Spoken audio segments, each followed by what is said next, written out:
नमस्कार दोस्तों।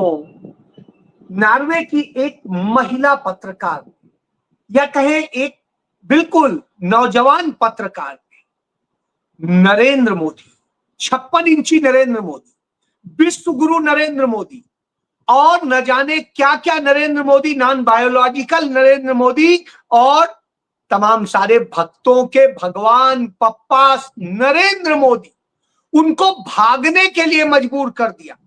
उन्हें इतना डरा दिया कि वो डर के मारे भाग खड़े हुए सवालों के जवाब से। जी हां, और सवालों के जवाब से ही नहीं, वो प्रेस कॉन्फ्रेंस से भी डर गए। इसलिए कहीं संयुक्त प्रेस कॉन्फ्रेंस नहीं की और जहां पर सवाल दागे गए वहां भाग खड़े। और जब उनके विदेश मंत्रालय से पूछा जाता है तो अल्ल बल्ल बताने लगता है। जी हां, यही हुआ है और यही वजह है कि पूरी दुनिया में आज नरेंद्र मोदी का डंका बज रहा है इस बात के लिए कि इतना डरपोक प्रधानमंत्री है जो सवालों से इतना डरता है, जो सच से डरता है, जो किसी बात का डटकर सामना नहीं कर सकता है। वो सरेंडर प्राइम मिनिस्टर है। यह बात अब दुनिया के विश्व पटल पर साबित हो रही है। जी हां, यह हुआ है। तो इसी से बात शुरू करूंगा कि इसके कारण भारत को कितना तकलीफ उठानी पड़ रही है और क्या क्या हो रहा है उस भारत को जिस भारत के कोई भी प्रधानमंत्री नरेंद्र मोदी के पहले किसी सवाल से नहीं डरते थे और हर कठिन से कठिन सवाल का खुलकर और सत्य के साथ जवाब देते थे। वो किसी देश से नहीं डरते थे, सवाल का जवाब देते। लेकिन आज प्रधानमंत्री सवालों से भी डर रहा है, प्रेस कॉन्फ्रेंस से भी डर रहा है और वो तमाम देशों से भी डर रहा है। और जब डरा हुआ प्रधानमंत्री हो तो उसकी बॉडी लैंग्वेज उसे बता देती है। जी, यह है नरेंद्र मोदी का सच, जो भारत में निर्दोष लोगों पर अपना गुस्सा दिखाते हैं लेकिन वहां जाके सरेंडर कर जाते हैं। तो किस्सा यह है कि नरेंद्र मोदी नॉर्वे गए। वहां पर हेले नाम की एक लड़की, जो पत्रकार, मैं उसकी शक्ल दिखा देता हूं, इतनी छोटी सी है ये। इसने सवाल किया नरेंद्र मोदी से और जो सवाल किया वो बड़े वाजिब सवाल थे। सवाल यह था कि वैश्विक जगत पे कि आखिर हम भारत पर भरोसा कैसे करें, क्यों करें? क्या प्रधानमंत्री मोदी भारतीय प्रेस के सच्चे तीखे सवालों का जवाब देंगे? और उसने कहा कि भारत में प्रेस फ्रीडम इंडेक्स में भारत क्यों इतनी बुरी स्थिति में, क्यों गर्त में चला गया है। जी हां, उसने यही से पूछा क्योंकि नॉर्वे दुनिया का एकमात्र देश है जो नंबर 1 पे है प्रेस फ्रीडम इंडेक्स में। यानी पूरी दुनिया में जो नंबर 1 है पत्रकारों के सवाल सुनने के लिए, उनके जवाब देने के लिए, वहां पर पत्रकार कहीं पर भी घुस के किसी से भी कोई सवाल कर सकता है। जी हां, इतनी स्वतंत्रता नॉर्वे में। और भारत 157 नंबर पर पहुंचा दिया है नरेंद्र मोदी, 157 पर। क्यों? क्योंकि यहां सवाल जवाब दुनिया का सबसे बड़ा गुनाह हो गया। हमसे अच्छे पाकिस्तान है, हमसे अच्छे बांग्लादेश है, हमसे अच्छे भूटान है, हमसे अच्छे नेपाल है, हमसे अच्छे सारे देश हैं हमारे पड़ोस। और हमारी यह दशा, जब यह दशा, तो स्वाभाविक सी बात, ना हम श्रीलंका का मुकाबला कर पा रहे हैं, ना नेपाल का कर पा रहे। तो आप सोचिए, यह दशा हो तो सवाल तो बनता है। तो यही उसने सवाल किया कि आपका भरोसा क्यों करें। साहब, नरेंद्र मोदी तो भाग गए। जब भाग गए और कहा गया कि नहीं, प्रेस कॉन्फ्रेंस जो है भारतीय ऑफिसर्स करें, यानी नरेंद्र मोदी नहीं बोल पाएंगे, ऑफिसर्स जवाब देंगे। ऑफिसर्स की प्रेस कॉन्फ्रेंस थी। उस प्रेस कॉन्फ्रेंस में भी उसने इसी तरह सवाल किया, थोड़ा सा दिखा देता हूं। Hi, my name is Hella. I'm come from the Norwegian newspaper Dagsavisen. I am wondering, as we strengthen our partnership, why should we trust you? Can you promise that you will try to stop the human rights violations that goes on in your country? And also, will the Prime Minister start taking critical questions from the Indian press at some point in the future? And also, if possible, I would like you to answer straight away. Okay. Right now. अब आप ये सोचिए, यह स्थिति है। फिर उसने Questions, so it would be better if you answer right away, and then I can follow up. I'm conducting the press conference. So please, do you have a question to us? Please go ahead. Yes. India is set to become the world's third largest economy within a few Could you years. introduce yourself? I'm Kenneth Solberg. I'm a journalist with Dagsavisen. तो अब आप समझिए, उसके सवाल से भाग खड़े हुए, और जब भाग खड़े हुए तो स्वाभाविक सी बात है, अफसरों को डर लगने लगा। और जब उसने बार बार सवाल किया तो कहने लगे प्रेस कॉन्फ्रेंस हमारी है, सवाल हमारे मुताबिक लिए जाएंगे, जवाब कैसे देना है, क्या देना है, हमें तय करना है, आप नहीं करेंगे। अब आप समझ लीजिए, तो जब इस तरह की बात करते हैं तो स्वाभाविक सी बात है, वह शक यकीन में बदल जाता है कि भारत में कैसे सवालों को दबाया जा रहा है। बहरहाल जब बहुत जोर पड़ा तो कहने लगे, भारत में जो वहां विदेश सचिव थे उस क्षेत्र के, वो कहने लगे कि भारत एक बहुत डेमोक्रेटिक देश है, भारत बहुत पुराना 5000 साल पुरानी सभ्यता है, हम सिविलाइज्ड हैं, हमारे यहाँ सब ये अच्छा है, हमारे यहाँ वो है, और दुनियादारी। उसने तो सिर्फ सीधे सीधे 3 बातें पूछी। भारत में ह्यूमन राइट यानी मानवाधिकारों का हनन हो रहा है, प्रेस के सवालों का प्रधानमंत्री कोई जवाब नहीं देते, सीधे सवाल नहीं लेते, और इसी तरीके से उसने पूछा, उसका जवाब भी देना चाहिए था, आंकड़े बता देने चाहिए, लेकिन नहीं, क्योंकि उस पे बोलेंगे तो भेद खुल ही जाएगा। वैसे भी सबको पता है, लेकिन इनके मुंह से खुल जाएगा। तो इसलिए वो कहने की बजाय भारत का इतिहास, भारत की आबादी, भारत की इकोनॉमी, भारत का ये बात करने लगे। अब आप सोचिए, इस दशा में जब हो तो क्या है, और ये हुआ क्यों? क्योंकि इसके पहले प्रधानमंत्री नरेंद्र मोदी नीदरलैंड गए, और नीदरलैंड में वहां भी प्रधानमंत्री ने संयुक्त प्रेस कॉन्फ्रेंस करने से मना कर दी।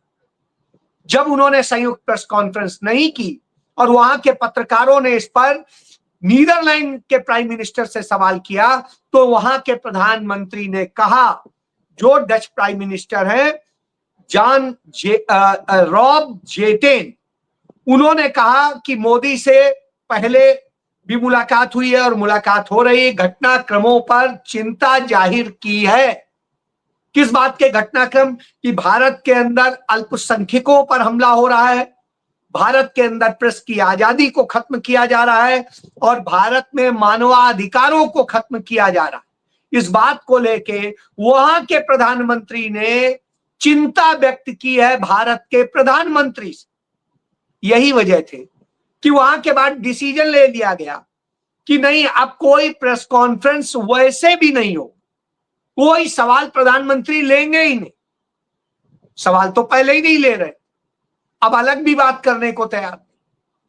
तो अब आप सोचिए, इतना डर गए तो अफसरों को बैठाया, और अफसरों ने और भद्दपेट दी, यानी यह हालत में लाके भारत को खड़ा कर दिया है कि भारत दुनिया को यह नहीं बता पा रहा। एक सवाल और आता कि एक तरफ तो ये, दूसरी तरफ नरेंद्र मोदी के चहेते गौतम अडानी, उनको लेकर भी सवाल आया, लेकिन उसे दबा दिया कि गौतम अडानी के लिए भारत अमेरिका के आगे सरेंडर है और भारत के लोगों के हितों से खिलवाड़ कर रहा है।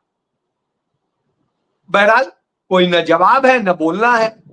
तो गौतम अडानी के मसले पर जो होता है वो देख लीजिए। गौतम अडानी का केस अमेरिका के जस्टिस डिपार्टमेंट ने बंद कर दिया, और इसके लिए पूरी पैरवी डोनाल्ड ट्रंप के पर्सनल वकील ने।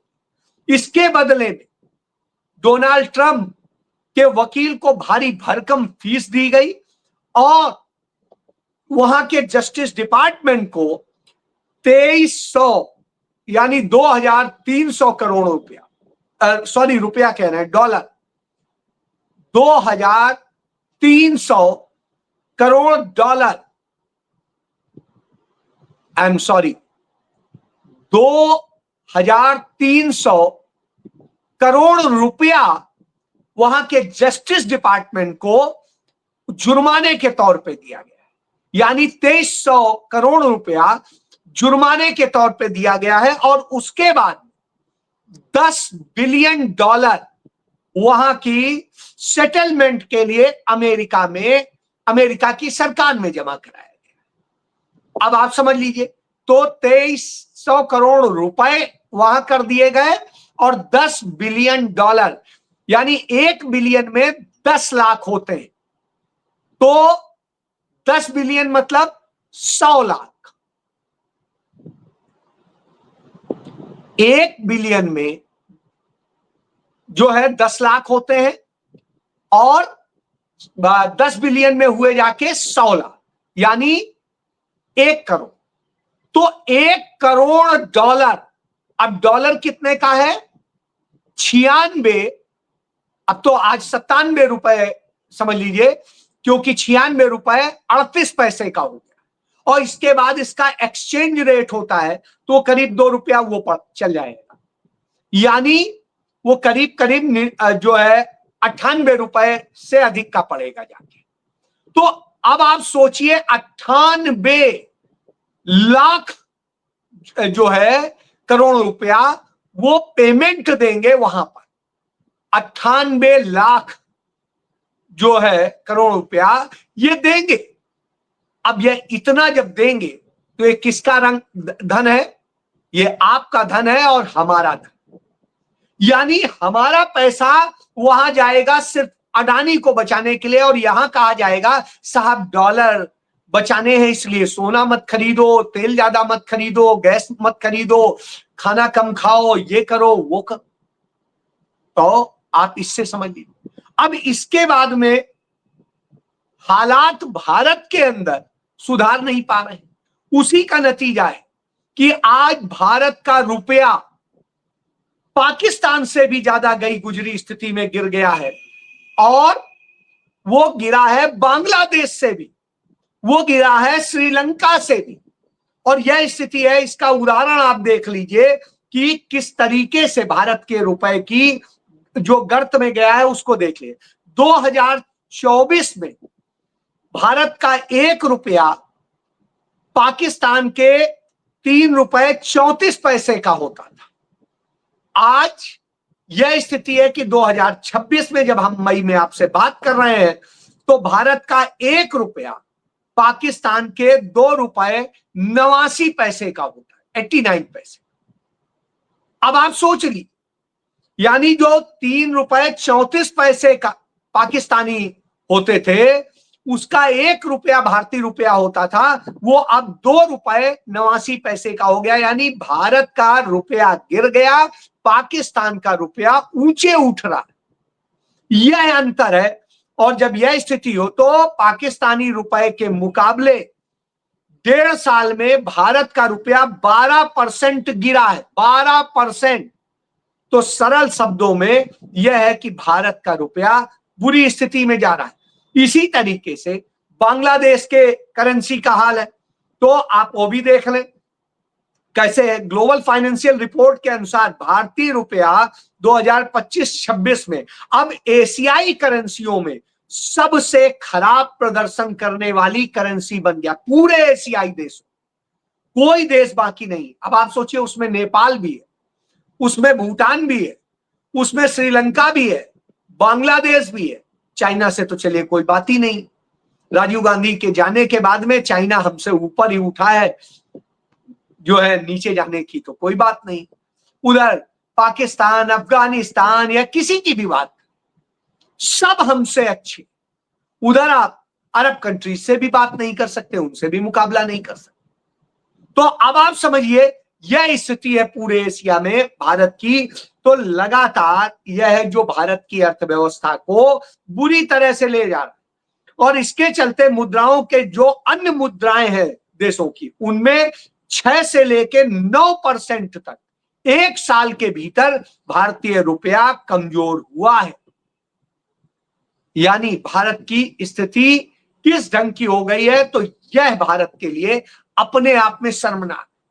और यही वजह है कि आज जब मैं आपसे बात कर रहा हूं तो 5 दिन के भीतर पेट्रोल के दाम 4 रुपए बढ़ गए, डीजल के दाम 4 रुपए बढ़ गए और इसी तरीके से सीएनजी के दाम बढ़ गए, गैस के दाम पहले ही बढ़ गए हैं और बढ़ाने की तैयारी है। और ये सब भारत में पेट्रोलियम की, गैस की, सबकी भयंकर किल्लत हो रही। तमाम पेट्रोल पंप पे कि तेल नहीं है का बोर्ड चपक रहा है और उसका नतीजा है कि तमाम पर बड़ी भयंकर भीड़ लग रही है, अराजकता की स्थिति पैदा हो, पुलिस तैनात करनी पड़ रही और जब यह करना पड़ रहा, राशनिंग करनी पड़ रही, तो हम सबको समझ लेना चाहिए क्या स्थिति। तब नरेंद्र मोदी और उनकी पूरी सरकार गिड़गिड़ाती है ट्रंप के आगे, सर हमें रसिया से तेल थोड़ा और खरीद लेने दीजिए, थोड़े दिन और खरीद लेने दीजिए। अंत में उसने कहा अच्छा चलिए कुछ दिन के लिए और आपको मोहलत दे। यानी हम भीख ले रहे हैं अपने देश में और एक तरफ भारत का वह विदेश सचिव वहां पर बताता है कि हम संप्रभु हैं, सोवर्निटी है हमारी। तो अब आप सोच लीजिए जब यह बताता है और यहां पर न्यू सरेंडर किए, उधर भारत में हालात की स्थिति कुछ भी संभाल सकने जवाबदेही से नरेंद्र मोदी भागते हैं और उसी का नतीजा है कि भारत का मणिपुर पिछले 3 साल से अधिक समय से जल रहा है। जो हालत है लगातार वहां हत्याएं हो रही हैं, हिंसा हो रही है, सब कुछ हो रहा है। उसका नतीजा है अभी 3 दिन पहले वहां 3 लोगों की हत्या कर दी गई, अब वहां एक पादरी की हत्या कर दी गई, 14 कुकी को अपहरण कर लिया गया है और इसी तरीके से हिंसा हो रही। वहां 5 दिनों से लोग सारा हाईवे रोके हुए और मांग कर रहे हैं कि सुरक्षा के लिए कदम उठाए जाएं, कड़े कदम उठाए जाएं, सरकार इस पर बेहतर तरीके से काम करे। लेकिन साहब कौन सुनेगा जब सरकार ही इन सारी समस्याओं की जड़ में हो, खुद नरेंद्र मोदी इसकी जड़ में हो, क्योंकि अडानी को सौंपना है वहां का इलाका।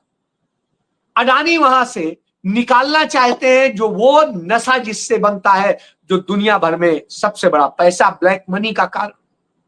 तो अब आप सोचिए अडानी के लिए देश को भी दांव पे रखेंगे, देश का पैसा भी दांव पे रखेंगे, आपका भविष्य भी दांव पे रखेंगे और अपने लोगों की कमाई के लिए बच्चों के भविष्य से खेलेंगे, नीट का पेपर आउट कराएंगे, ओएसएम से सीबीएसई की कॉपी चेक करा के भविष्य को बर्बाद करेंगे और इसी तरीके से और दूसरी बहुत सारी चीज। यही देश की सबसे बड़ी समस्या बन गई और इस कारण से आज भारत भयंकर संकट में है और अब दुनिया भर में बेइज्जती भी सह रहा है। तो अब आप सोचिए एक बच्ची से डर जाने वाला यह प्रधानमंत्री, भाग खड़ा होने वाला सवाल से प्रधानमंत्री क्या आपको बचाएगा या किसी से क्या बचाएगा? जी हाँ, जय।